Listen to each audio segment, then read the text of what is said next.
Tell me when to get started and we can go. Just set out a couple messages. Perfect. All right. Is the speaker?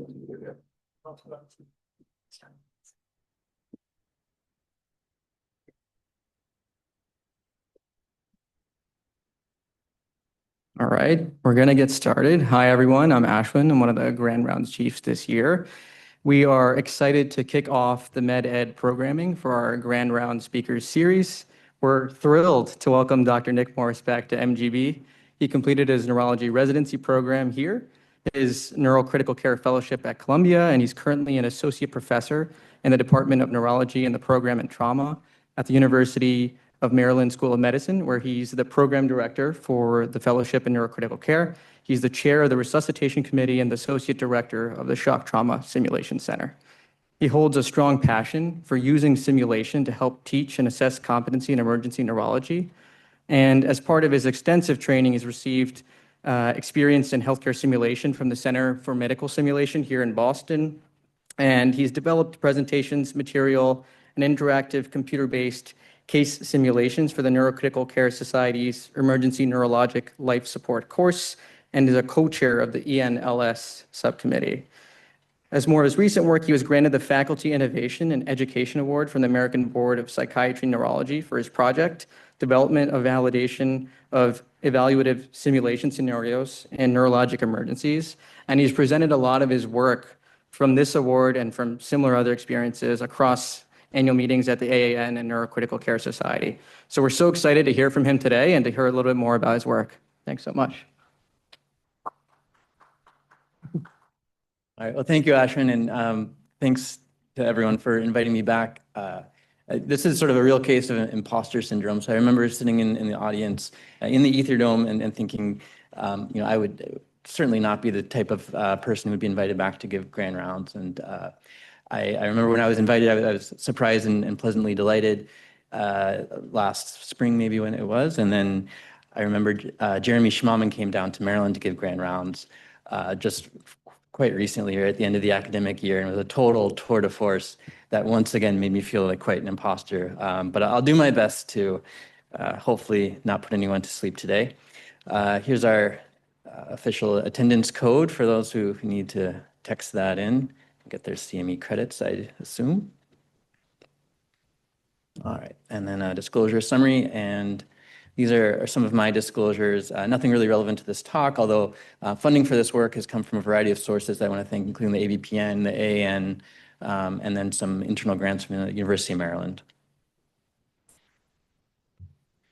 I put in some materials here for that I had in my photo bank at home. This was me at the Brigham ICU, if people recognize that.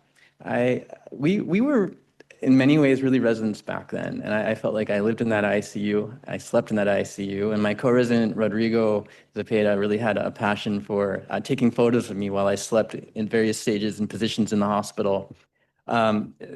I wasn't alone in my falling asleep, and this is one of my great mentors, Vern Cavanis, and Rodrigo sent me this, and I really cherished this photo like I cherished Vern.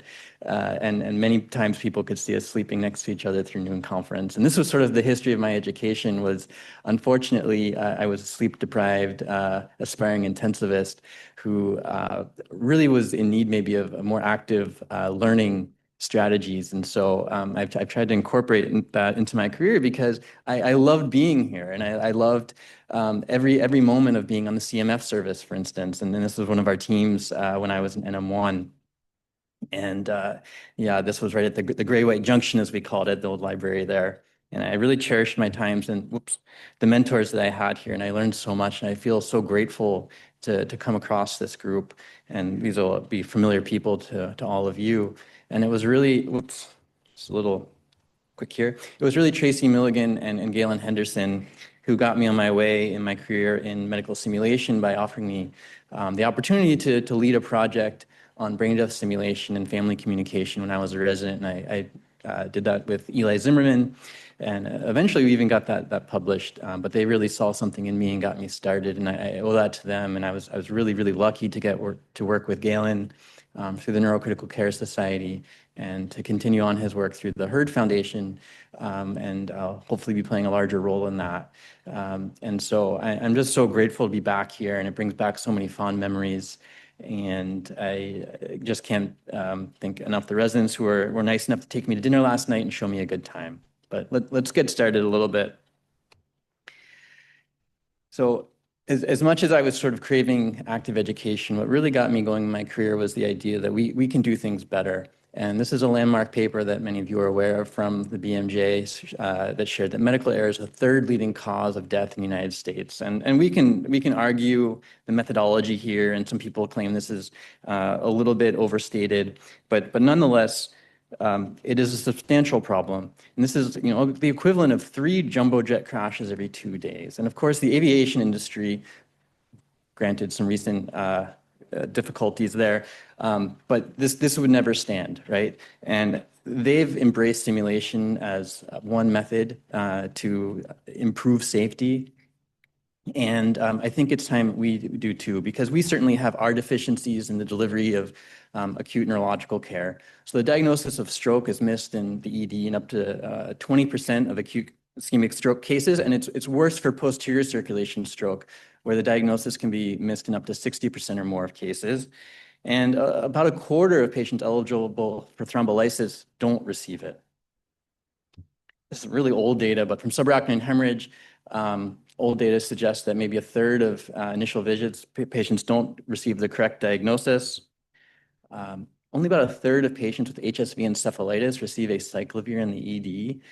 We know that this is a time-dependent process, and time-day cyclovir matters, and it's even worse for bacterial meningitis, where only 7.5% receive appropriate antibiotics in the emergency department. Really, really fascinating and I think discomforting numbers.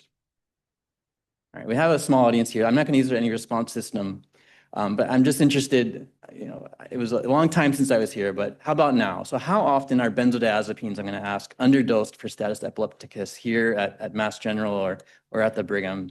Maybe we can just do a show of hands. So if you think it's less than 25% of the time, raise your hand. All right, so for those following on online, no one raised their hand. How about 25 to 50% of the time? Okay, so 3.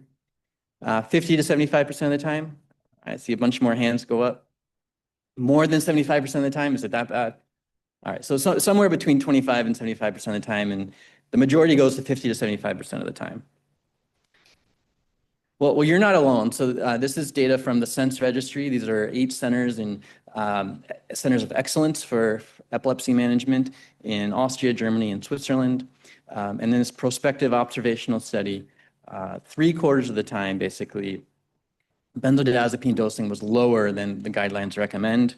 More data supporting this. This is from the ESET trial. In the ESET trial, patients had to get adequate benzodiazepine dosing before being enrolled in the trial. And looking at the pre-enrollment data, you can see that a large number of patients did not receive guideline-recommended dosing of either midazolam or lorazepam. Why is that? How did all these smart or certified, well-meaning healthcare providers, how can they not deliver what we all recognize as something we all kind of know, which is the right dosing of benzodiazepines for status epilepticus? Well, George Miller was sort of aware of this paradox. This is back in 1990, and he suggested that we sort of have it wrong in the assessment of clinical competency in medicine. We spend too much time really focusing on sort of theoretical knowledge with multiple choice questions and not enough time assessing what people actually do. He argued that we need performance-based evaluation in the workplace in which people are providing those healthcare interventions. And this is especially true for low-frequency, high-acuity events, which are rarely managed in person with direct supervision. How many of us are actually there at the bedside with our trainees as they're recommending the dose of benzodiazepine or as they're deciding on thrombolysis? This is data put together by Bill McGahey from Northwestern showing that there's almost no correlation at all between USMLE step scores and clinical skills exam performance on a variety of skills, including cardiac auscultation, ACLS performance, communication with families, and also procedural learning. So this helped get rid of scores in step one for USMLE. It's one of the reasons they changed it to pass fail, but it really brings out this point that there's very little in the way that we commonly assess our trainees has to do with how they actually do in their clinical rotations. I think this is only getting more difficult in time for a variety of reasons. Patient complexity is increasing. They come to us with more comorbidities. There's increased administrative and clerical tasks, an exponential rise in scientific knowledge. I mean, the number of therapeutics in MS alone has changed so much since I was here in those seats as a trainee. And all of this, we expect our trainees to learn with less hours and less autonomy. Now, I'm not the only one sounding this alarm, and this alarm's been going off for a long time. This is Howard S. Barrows. Howard Barrows is really one of the pioneers in medical education. He was a neurologist.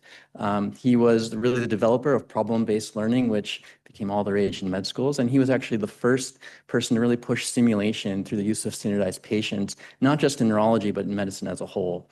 And Barrows said back in 1960, it's only the postgraduate experiences and the pressures of practice that seem capable of forcing the neurologist to be a practical, accurate, and efficient problem solver.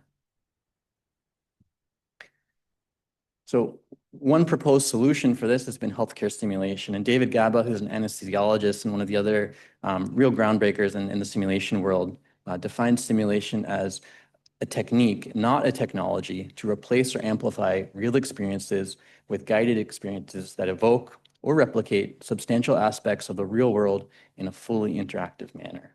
It has its foundations in experiential learning, behaviorism, situated learning theory, and growth mindset, and it really has an appeal to adult learners. So I want to talk to you a little bit now about how we actually do this at the University of Maryland with our learners, and how maybe you can incorporate this into the programmatic changes here at MGB. So we really use simulation primarily at this point for formative assessment. So formative assessment is assessment for learning, whereas summative assessment is assessment of learning. The first step of this, and this is from a framework that is really beautifully characterized by Jenny Rudolph from the Center for Medical Simulation here in Boston, is we use the simulation to observe a gap between desired performance and actual performance.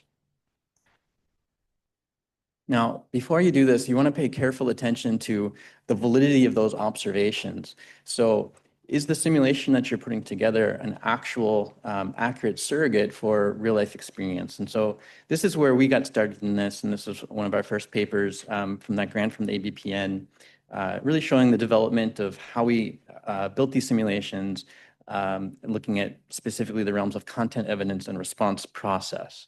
So content evidence really comes across as, well, where did you get your curriculum from? And so we drew that curriculum from Neurocritical Care Society ENLS protocols, and this is now out of date because the AN no longer has core clerkship curriculum guidelines for emergencies, but they did back in 2015 and 2016. And you can see there's a lot of overlap here. And so we focused on the areas of overlap and developed cases around those. We used a modified Delphi process to develop these cases. We had 3 authors that were all neurocritical care certified.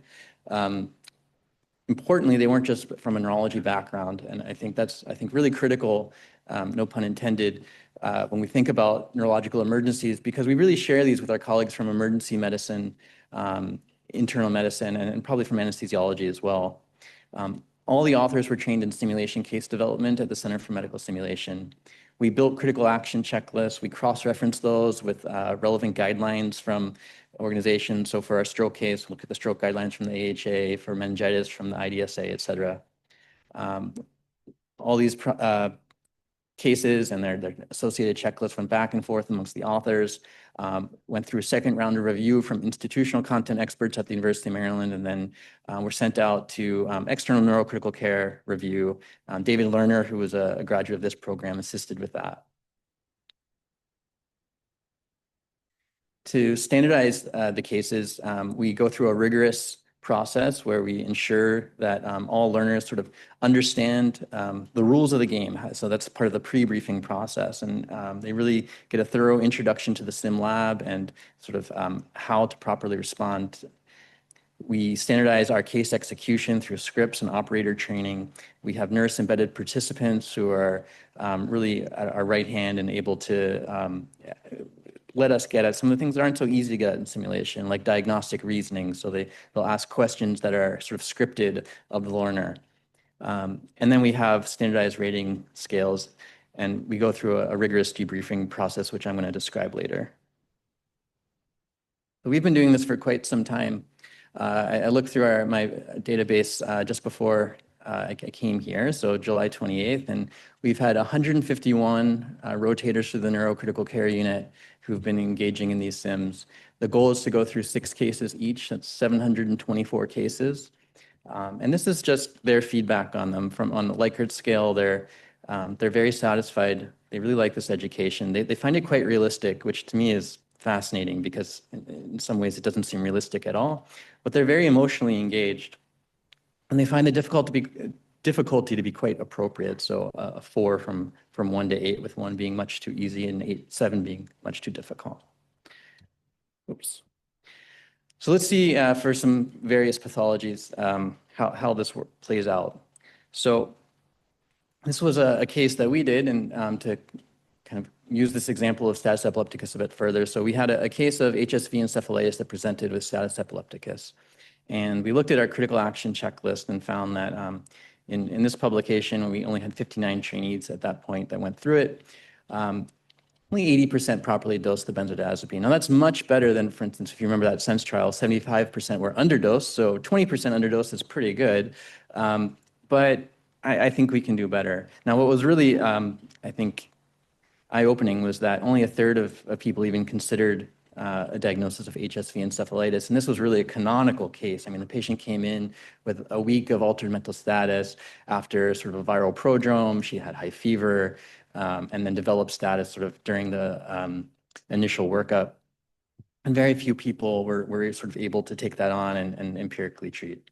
There's some validity evidence here. So this is relationship to another variable, which is experience.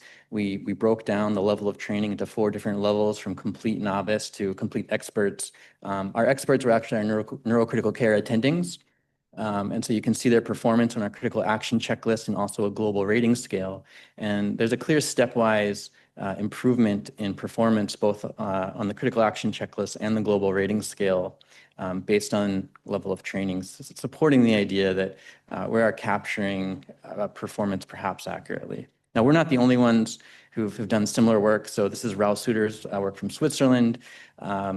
They, more similar to the SENSE trial, they found that only 11% of cases had properly dosed benzodiazepine. So we've established there's a performance gap.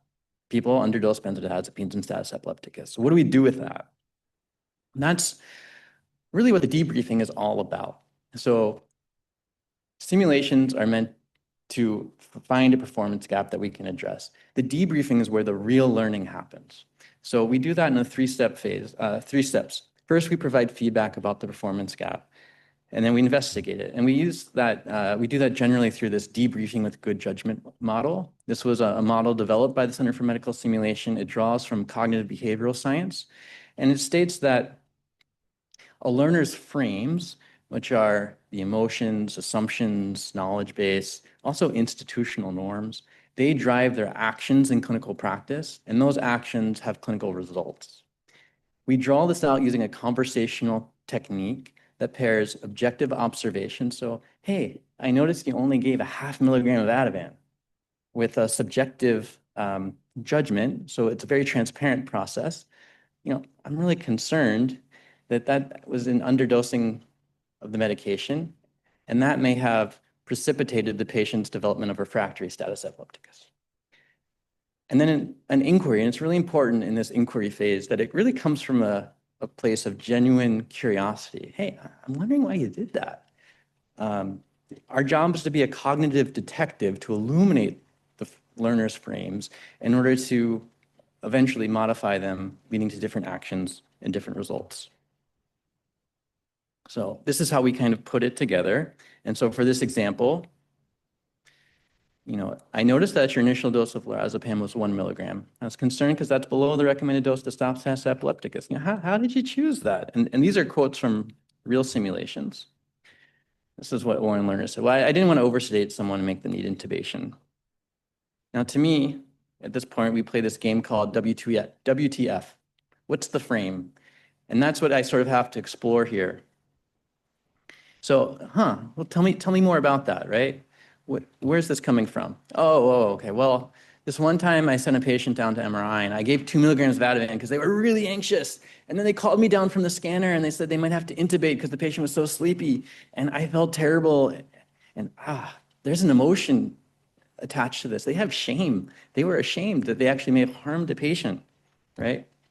So their frame is that benzodiazepines cause respiratory depression, and the status dose is really high, and I can harm patients, and potentially even they may need BVM. So what's their action? Well, they underdose the medication, and the patient keeps seizing.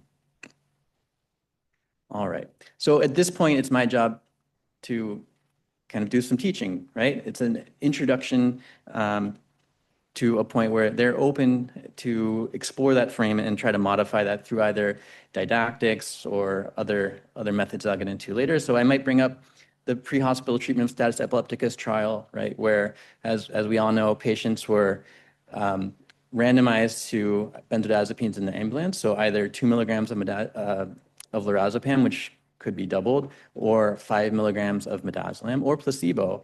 And the striking finding from this study that I think we're all aware of is that it's actually the placebo group that had much more respiratory compromise. So it was double the amount of the group that was given properly dosed benzodiazepine, suggesting that status epilepticus itself is the risk factor for respiratory compromise, and not treating the status actually could be harmful.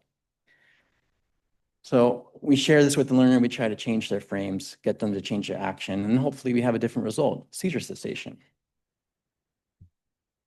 We've done this for a variety of other illnesses that we commonly take care of in the neuro ICU.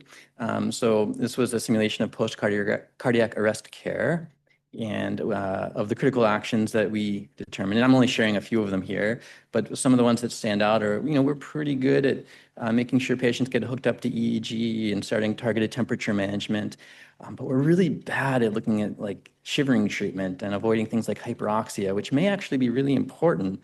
And Fabio Taccone, for instance, is one intensivist who's written extensively about this idea of it's not just targeted temperature management, which may be affecting outcomes, but the quality of that targeted temperature management. And that idea needs further evidence, but it is intriguing. And we found that our trainees really don't think much about the quality of the TTM. And so, for an example, in this trainee, I said, I noticed you started cooling the patient, but there was no plan to prevent or treat shivering. And I'm worried that might mitigate some of the benefits of TTM. What were you thinking about? And they told me, well, you all, neurocritical care teams, you get really worked up about this. And I was just thinking that that's really the most important thing, to cool quickly. And so this was actually kind of eye-opening for me and my colleagues that I think we really do come down on, or at least we did at a time where maybe we were more gung-ho about targeted temperature management, but we really came down on the trainees that they need to really push getting this done and getting it done fast in the emergency department. And maybe we weren't as enthusiastic about our teaching about shivering management. Maybe we should have been.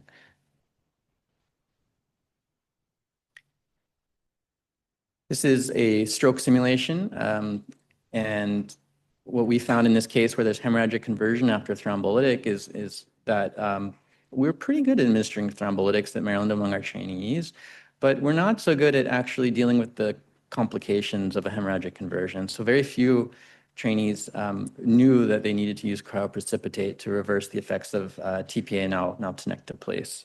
And so when we go through this process, time and time again, I'd find that the trainees ordered 4-factor PCC for reversal of the TPA-related coagulopathy. So how did you settle upon that? And for years and years, they said the same thing, which is, well, I Googled it. And it's true. If you Googled how to reverse TPA from the years of about 2016 to 2019, 2020, the very first hit was an institutional protocol, and I won't name the institution, but it said 4-factor PCC. And so I was really interested in this, and we went back and we coded a bunch of our simulations where the learners use their smartphone because we say you should do whatever you would do in real life. If you bring out your phone to look something up, bring out your phone. So we looked at 96 trainees and 7 attendings and over 245 cases of stroke, status epilepticus, cardiac arrest, and TBI. And we found that trainees use their phones a lot, mostly to look up medication dosing, a little bit for management guidelines, less commonly for exam scales like NA stroke scale or GCS. And very rarely actually for hospital protocols, which is probably because hospital protocols are actually very hard to access from your phone in general. But what was really interesting is that people who use their phone didn't do any better than those who didn't use their phone.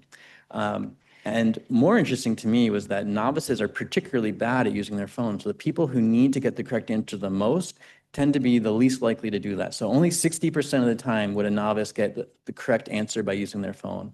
Whereas an expert, so a neurocritical care attending, if they take out their phone, they always get the right answer.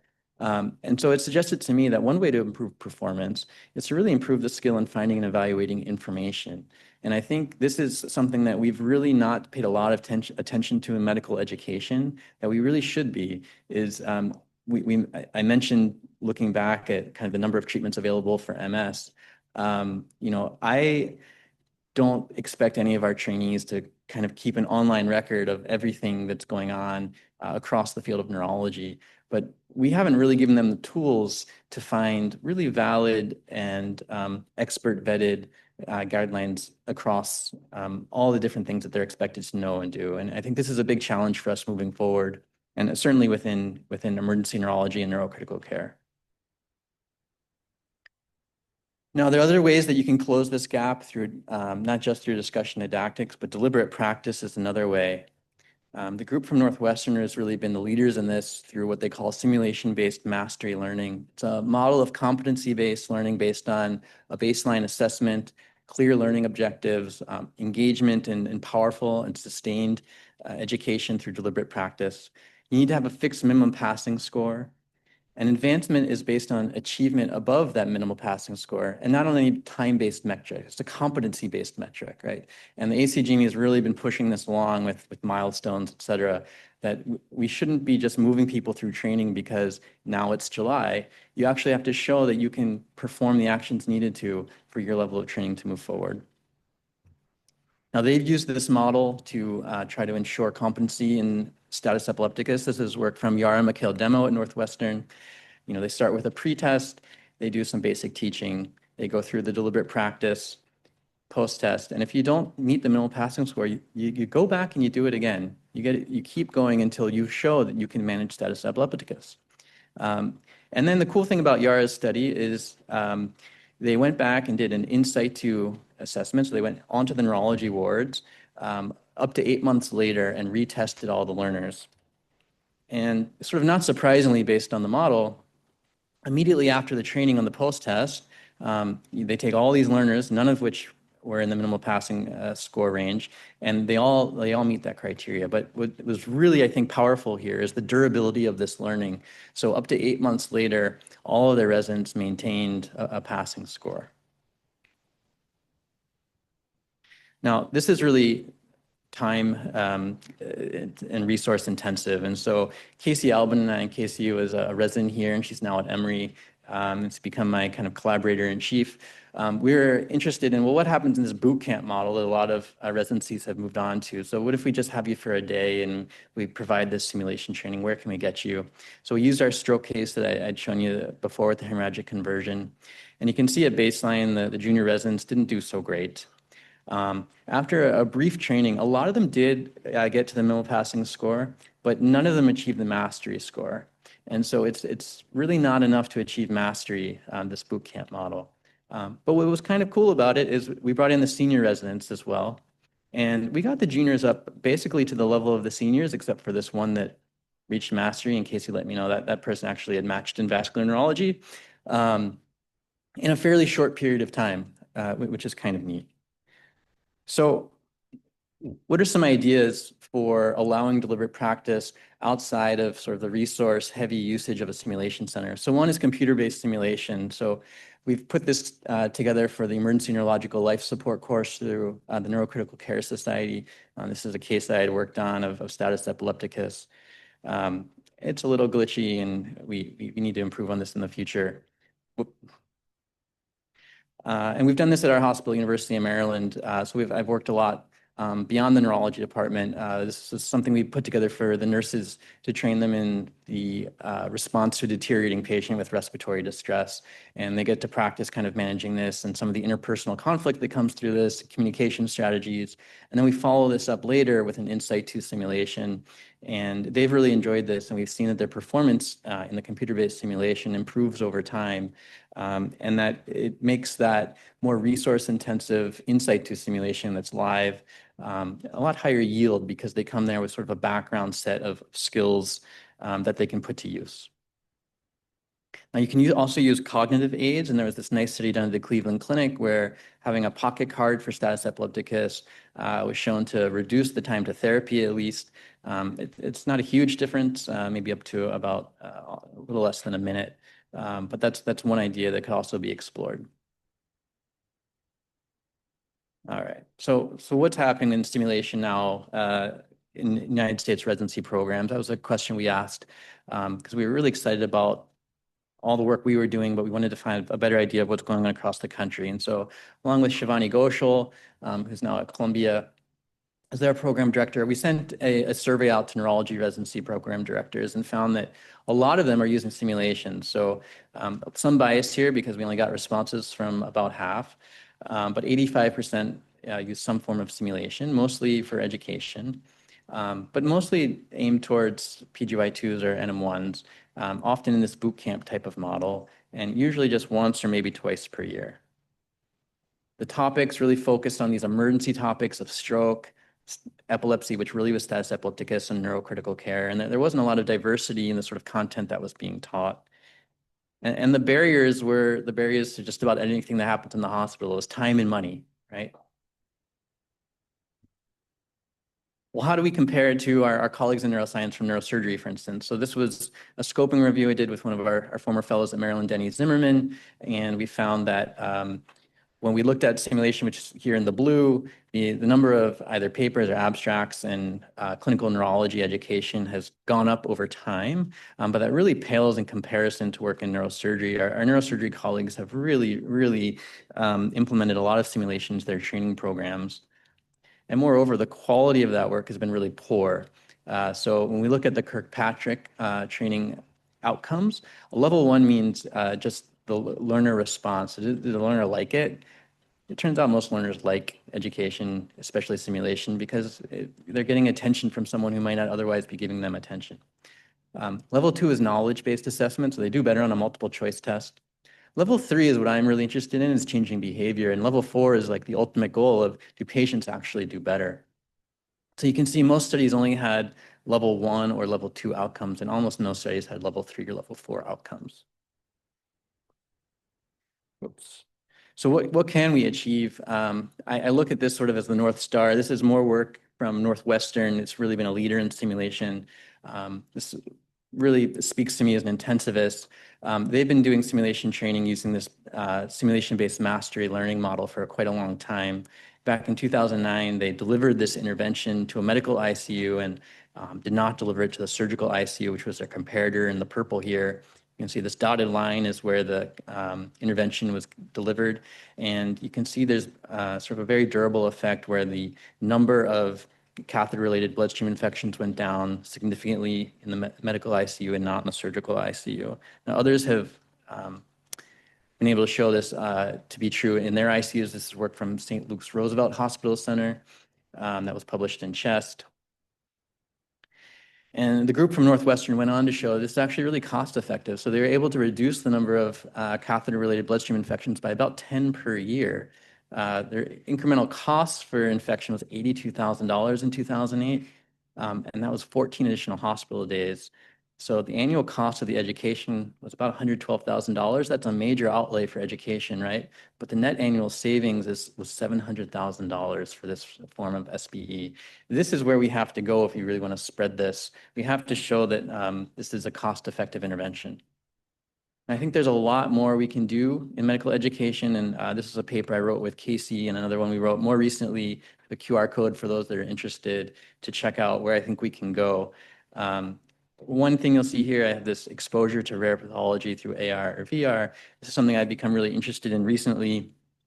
And, it strikes me that because of that time issue, we really need availability of three things if we want to teach certain pathologies. We need the teacher, right, the learner, and the patient. And sometimes the patients just aren't available when I'm there to teach, especially if I want to teach about something specific. So for an example, maybe I want to teach, let's see if this is working now. About eye movements. Well, that's easy enough, and this is me doing that in VR. Maybe I want a pronator drift. Well, I can probably find a standardized patient to do this, but I can actually capture this in the virtual environment as well.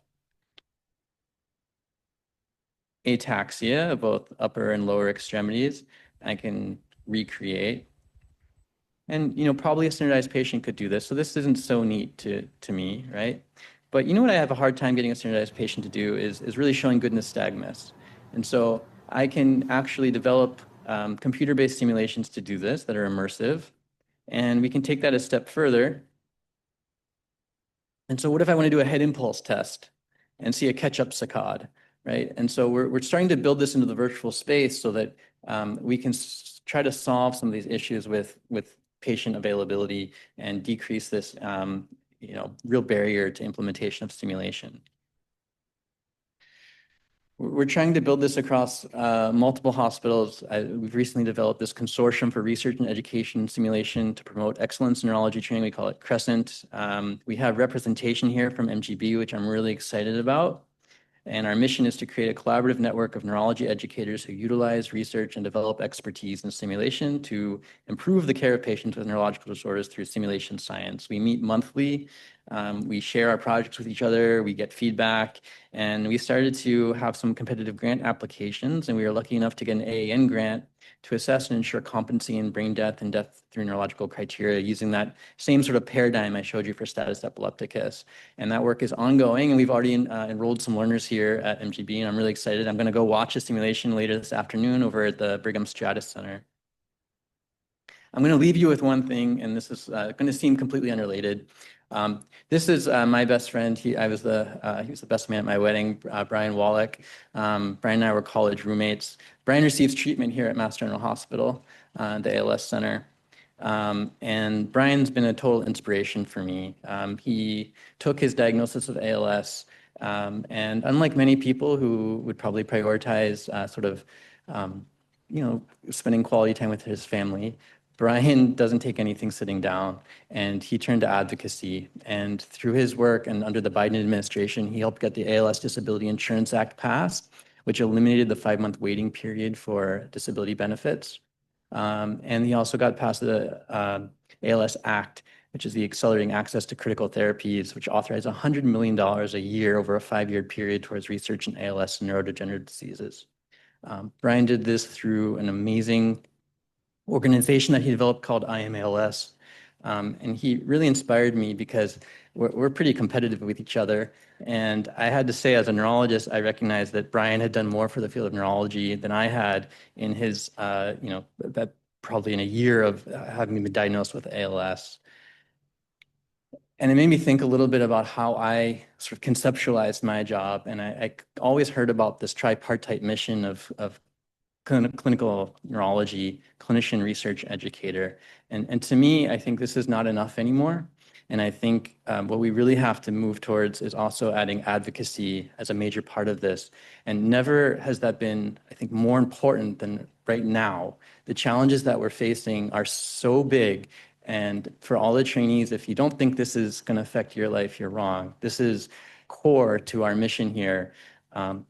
I've decided to advocate for patient safety using some of the education-based interventions that I've shared with you today.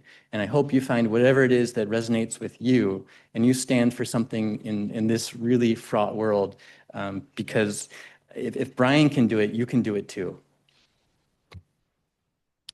So in summary, deficiencies in emergency neurology care delivery are common. We can use simulation to identify, investigate, and close performance gaps. Our patients deserve better, and please go out there and advocate. And that's all I have.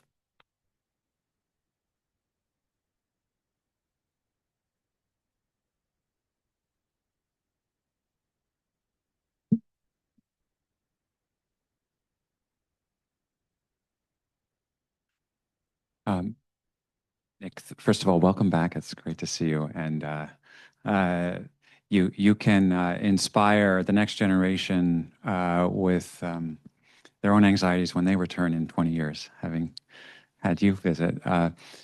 It's been really exciting to watch the movement that in many ways started here. Certainly, Northwestern has been a player in what the neurocritical care community has done.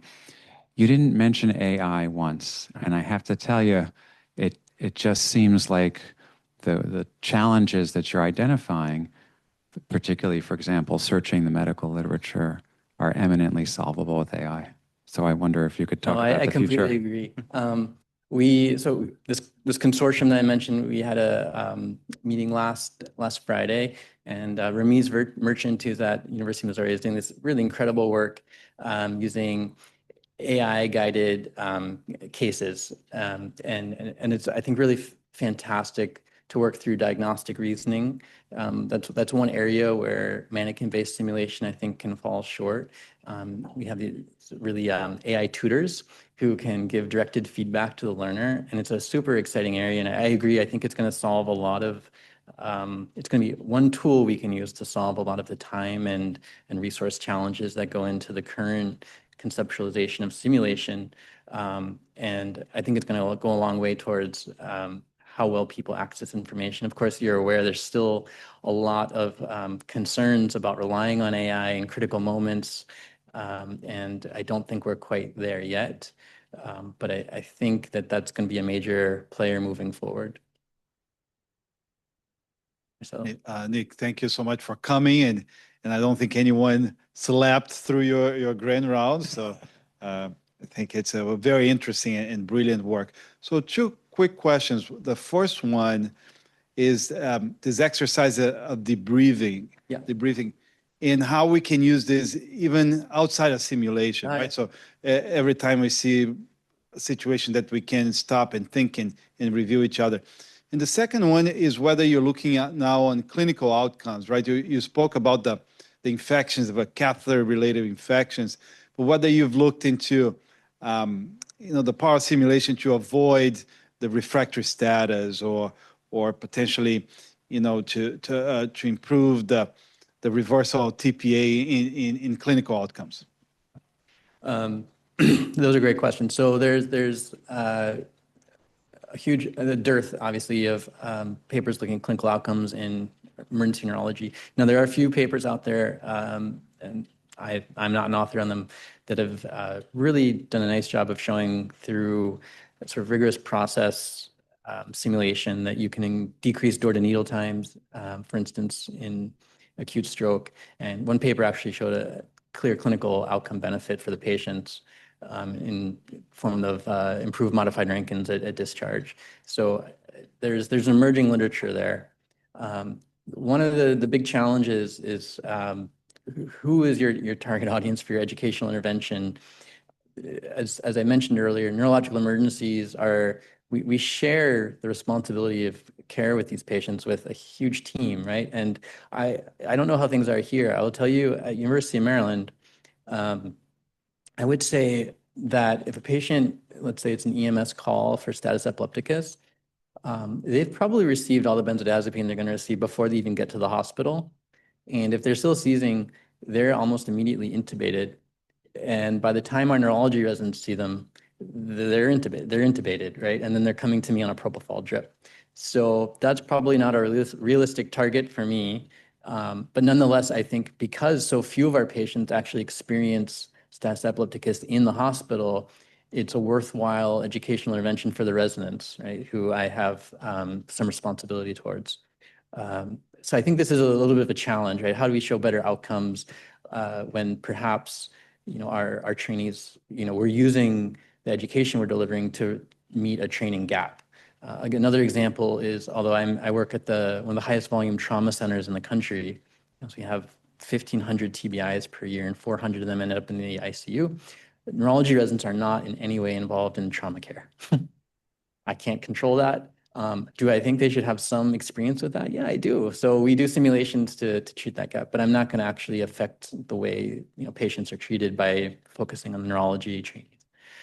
Your other question about debriefing is a really great one. And yes, so these same methods can be used in any clinical debriefing scenario, and I use them all the time. And one of my main charges in leading resuscitation across our hospital is to really institute a culture of debriefing. And the AHA has picked up on this. So having a debrief for every cardiac arrest in the hospital is now a metric that they're keeping track of through their Get With the Guidelines registry. And it's going to become a quality metric in hospital cardiac arrest care, because there's, through a variety of different qualitative studies of high-performing teams in cardiac arrest, it's very clear that if you're a high-performing team in cardiac arrest, you debrief, right?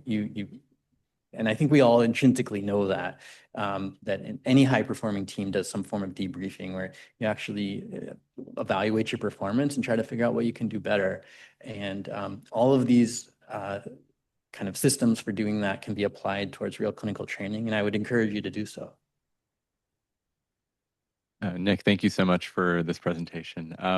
I was curious, how do you envision advocacy skills being taught for medical students and residents? That's a great question. I think the AAN's really been a great leader in this, and things like the Palatucci Fellowship and the resources that they have. So for now, I think I would say, maybe turn to the AAN as a good place to start. I think it's going to be increasingly important for us to, when we think about putting a curriculum together for a new didactic schedule, and we've done this in our neurocritical care didactics, is we used to only cover, we have a status epilepticus lecture, we have a subarachnoid hemorrhage lecture, and we broke subarachnoid hemorrhage into like 5 different lectures because there's so much to teach. But I started to realize that we weren't actually covering a lot of really important material. So advocacy, for one. Crisis management. So we had a speaker last year, and we'll continue that, coming to speak about crisis resource management, or using something like the AHRQ's team steps, which is this evidence-based framework for working on teamwork and leadership in teams, which is not a neurocritical care thing, it's just a hospital thing. But there's really wonderful educational materials out there beyond just the actual content that we think of as core content for neurology, because I think, as many of you probably have kind of experienced in your own career development, I don't remember a whole lot, maybe about sort of the various genetic epilepsy causes, for instance, but kind of these core concepts of advocacy, teamwork and leadership, crisis, those are the core skills that probably all of us will benefit from almost no matter what we're doing. And so maybe we need to rethink the way we develop a neurology curriculum around that. Great. I really enjoyed that. Thanks very much, and welcome back.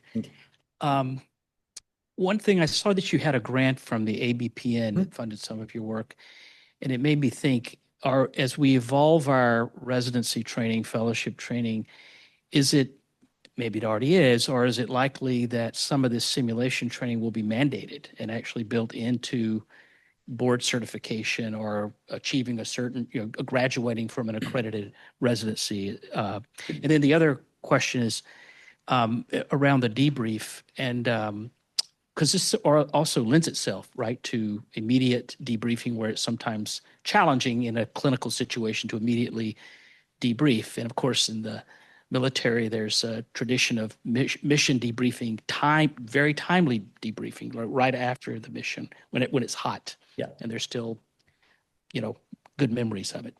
Yeah. Yeah, so the 2 questions there. So the debriefing question, this comes up all the time. I think it really depends on your work environment. So for instance, emergency departments do really well with hot debriefs. Why? Well, they all work in the same place, right? They don't have other places to go.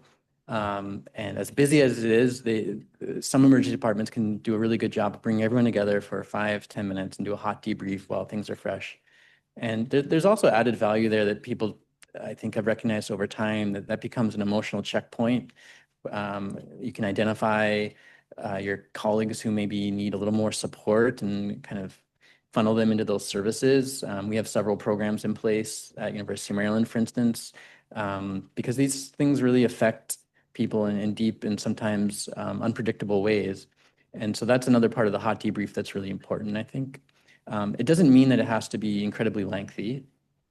So you can have a hot debrief and limit it to 5-7 minutes, knowing that you're going to follow that up with a so-called warm or cold debrief. Now, it gets really challenging when you have things like a cardiac arrest service who, a resuscitation service who's doing cardiac arrest care on maybe a floor patient. That patient gets transferred to the ICU. The teams come from all different locales. They have to go back to those. They've left patient care responsibilities. And we really had a hard time implementing a hot debrief system under our current cardiac arrest care management. So we've moved towards two different things. So one is we built an automated code, which this is sort of unique to cardiac arrest, but I think there's ways we could do this in the future. We could talk more about neurology. So for cardiac arrest, a lot about CPR quality and defibrillation time. So that data is gathered by Zoll defibrillators, and you can pay for a service called Zoll Case Review, which stores that. We create an automatic email to everyone who's at the code. They get nice graphs of their code performance and CPR compression, CPR depth, compression fraction. And then we set up a cold debrief where we're going to review all of that data together, in the next week or two. And, not everyone's able to attend, but at least you can sometimes get the main players there and talk about it and see trends. And now I'm blanking on your first question, which was, yeah, that's a really interesting question. So it has been in other subspecialties, right? So in OB/GYN, anesthesiology is built into their maintenance of certification. They all do simulation regularly. So certainly some boards have really taken this on seriously. And I think it's not actually a coincidence that they're the specialties that have probably the largest risk associated with medical malpractice. And actually I know CRICO has recognized the importance of simulation in safety, and there's some rate reductions that are coming from some of the insurers for places that frequently are using simulation training. So that's, I think, part of the financing model for simulation in the future is really pairing with insurers if we can really, strongly show that we reduce safety events. But there's also been a move away from this. So if you think of in step 2, the clinical skills, the OSCEs are simulations, right? And we used to all go through this where we had to meet with simulated patients. I remember flying down to Atlanta and doing that. And it didn't seem like a very worthwhile task because I think it was mostly a measurement of your fluidity with the English language and not much else. And I think there's some data to support that most of the people who failed just failed because of language issues. And so I think we're kind of at a cusp here where people aren't quite sure where this is headed. I can say the ABPN is very interested in this. The AIHRQ has had some calls for large simulation-based studies, and I don't know. Well, it remains to be seen. Nick, I have a question. I'm on So we'll the. just also transition online. So I see Dr. Sadi's raise your Yes. hand. Yes, thank you. And thanks. Hello Your talk was fantastic, and even more special that you made a shout out for But if she also advocacy, can't hear, then the other question that was brought up in the Q&A is from Dr. Rosenthal, which addresses what you had mentioned about the potential for LLMs to scale simulation. I think another question, just kind of building off of that, was I was really struck by the point you made about neuro ICU attendings using their phones and not missing anything, whereas novices not kind of being the converse. It suggests that almost like there's this requisite amount of experience you need to know that you don't know. And then, how do you kind of think about that, facilitate that with LLMs and like open evidence, ChatGPT? So because that was sort of a retrospective study, we couldn't ask people in real time. But I went back and asked people like, hey, we'd see them looking stuff up, and I think experts, when they look things up, they're looking to confirm their suspicion, right? They're like, I think I remember that, but let me just make sure I'm getting that right, right? Whereas novices really don't have a set thing in mind, nor do they have a way to really quickly evaluate the source that they're looking at to see, does this seem like a reasonable source or not? Um, More than that, the experts sort of also often knew the source that they wanted to get to. So they were looking for a specific source. So they didn't just Google something, but they knew like, oh, let me just, I'm going to bring this thing up that I know has the right answer on it. So I don't know, before doing that, I hadn't really given a lot of thought to that. So we've been working with the Neurocritical Care Society, for instance, in building an app that people can access regularly that sort of gets them into these ENLS protocols, which right now are kind of clunky to pull up on PDFs and scroll through like a 35-page protocol to find the answer you're looking for. But if you had sort of a very user-friendly app, maybe that would work better. So those are some of the ideas that we're looking at. Nick, can you hear me now? Can you hear me? Yes. Okay, awesome. Thank you for your fantastic talk and for your call for advocacy at the end. It was really great. I had two very quick questions. One was about incorporating like equity principles within the sim sessions. We had a wonderful resident, Javi, who did some equity themed simulation sessions and was very, I think, well received, but we just sort of didn't expand it further. So just curious if you've done that sort of deliberately at all or have tried it. And then the second was also if you've tried any simulations with interprofessional groups, so bringing in nurses or sort of people at different levels of training to really work on sort of the team dynamic. Yep, absolutely. So for your second question about the team dynamics, so in neurocritical care right now, I run sort of two sets of simulations. So one sort of individual performance-based, and I share the data around that. We do those every other Tuesday. On the alternating Tuesdays, we do interprofessional simulation. We try to do those in situ, in the ICU when there's a bed available. If not, we go to the Sim Center.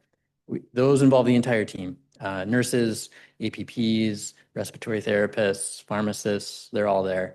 And